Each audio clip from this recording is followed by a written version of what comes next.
கர்நாடகால தேவகிரி அப்படின்ற கிராமத்துல இருக்கிற ஒரு காட்டுப்பாதையில பேய் நடமாட்டம் இருக்கு. யாராவது நைட் அந்த பாதையில டிராவல் பண்ணுனா அவங்களோட உயிரே போயிடும். அப்படிதான் ஒரு நாள் அந்த காட்டுப்பாதையில அந்த ஊருக்குள்ள திருட வந்த 2 பேரு மர்மமான முறையில இறந்து போறாங்க.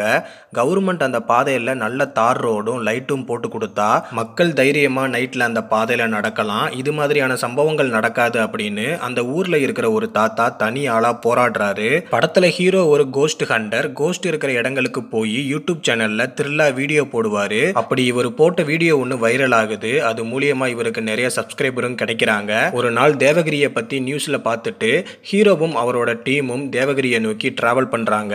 தேவகிரிக்கு அவங்க வந்ததும் சில அமானுஷ்யமான சம்பவங்கள் நடக்குது. ஸோ உண்மையாவே தேவகிரியில் கோஸ்ட் நடமாட்டம் இருக்கா இல்லை வேற எதுவும் காரணங்கள் இருக்கா அப்படின்றது தான் இந்த காப்பு பிலுமின நடுவே அப்படின்ற படத்தோட மீதி கதை. படத்தோட ஃபர்ஸ்ட் ஹாஃப்ல ஹீரோ பண்ற கோஸ்ட் விளாக் உண்மையாவே பார்க்கறதுக்கு த்ரில்லா இருந்தது. அந்த சீனை பார்த்ததுக்கு அப்புறமா படத்துல இதே மாதிரி ஆடியன்ஸை பயமுறுத்துற மாதிரி நிறைய சீன்ஸ் இருக்குமோ அப்படின்ற ஃபீலையும் கிரியேட் பண்ணுச்சு. ஆனா நம்ம நினைச்சது ஒன்று, நடந்தது வேற. நைட் ஆனா ஓனாய் கத்துற மாதிரியும் ஆலமரத்துக்கிட்ட நைட்ல ஒரு பொண்ணு அழுகிற மாதிரியும் அங்கங்க படத்துல சின்ன சின்ன சவுண்ட் எஃபெக்ட்ஸ் மட்டும் யூஸ் பண்ணி படத்தை த்ரில்லா காட்ட ட்ரை பண்ணியிருக்காங்க. ஸ்டார்டிங்ல இருந்த த்ரில்ல எண்டிங் வரை மெயின்டைன் பண்ணியிருந்தா படம் இன்னும் நல்லா இருந்திருக்கும். ஃபர்ஸ்ட் ஹாஃப்ல படம் பார்க்கறதுக்கு ஹாரர் படமாகவும் செகண்ட் ஹாஃப்ல இன்வெஸ்டிகேஷன் படமாகவும் மாறுது. ஊருக்கு லைட் வேணும்னு போராடுற தாத்தா படத்துல முக்கியமான ரோல் பிளே பண்ணியிருக்காரு. ஹீரோவோட ஃப்ரெண்ட்ஸ் அண்ட் படத்துல வர மற்ற நடிகர்கள் எல்லாமே ஆக்டிங் டீசெண்டா பண்ணியிருக்காங்க. நிறைய இடங்கள்ல இது உண்மையாவே படமா இல்ல ஷார்ட் பிலிமா அப்படின்ற கன்ஃபியூஷனும் வந்தது. அதுக்கு காரணம் படத்தோட ஸ்கிரீன் பிளே தான். ரொம்பவும் ஸ்மாரா பண்ணியிருக்காங்க. இதெல்லாம் ஒரு சைடு இருந்தாலும் படத்தோட ஸ்டார்டிங்ல ஊருக்கு திருட வந்த திருடன்களுக்கும் ஊருக்கு லைட் வேணும்னு போராடுற அந்த தாத்தாவுக்கும் இடையில கனெக்ஷன் வச்சு அண்ட் அதே மாதிரி ஹீரோவுக்கும் போலீஸுக்கும் இடையில ஒரு கனெக்ஷன் வச்சு படத்தை ஒரு சின்ன ட்விஸ்டோட ஃபினிஷ் பண்ணது நல்லாவே இருந்தது.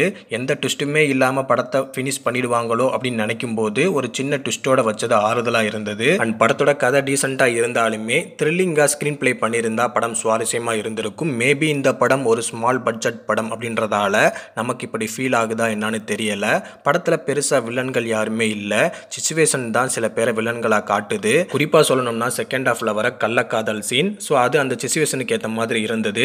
ஸோ சுவாரஸ்யம் குறைவாக இருந்த ஒரே காரணத்தால் இந்த படம் சுமாராக இருக்குது. அண்ட் படத்தில் இன்னொரு முக்கியமான மேட்டர் என்னன்னா, படத்தில் காமெடி பெருசாக ஒர்க் அவுட் ஆகவே இல்லை. ஹீரோவோட ஃப்ரெண்ட்ஸு சில இடங்களில் காமெடி பண்ண என்னென்னமோ ட்ரை பண்ணுறாரு. ஆனால் அந்த அளவுக்கு பெருசாக ஒர்க் அவுட் ஆகலை. பட் இதெல்லாம் ஒரு சைடு இருந்தாலுமே படத்தை கண்டிப்பாக ஒரு டைம் பார்க்கலாம். ஸோ கண்டிப்பாக ஒன் டைம் வாட்சபிள் படமாக இந்த படம் இருக்கும். படத்தை பாருங்க. ஆல்ரெடி இந்த படத்தை பார்த்தவங்க படம் உங்களுக்கு பிடிச்சிருக்கா இல்லையா அப்படின்றத கமெண்ட் பாக்ஸில் வந்து கமெண்ட் பண்ணுங்க. ஸோ அடுத்து ஒரு நல்ல வீடியோவில் சந்திப்போம். ஸோ சப்ஸ்கிரைப் பண்ணுங்க, பெல் ஐக்கானை கிளிக் பண்ணுங்க, சப்போர்ட் பண்ணுங்க.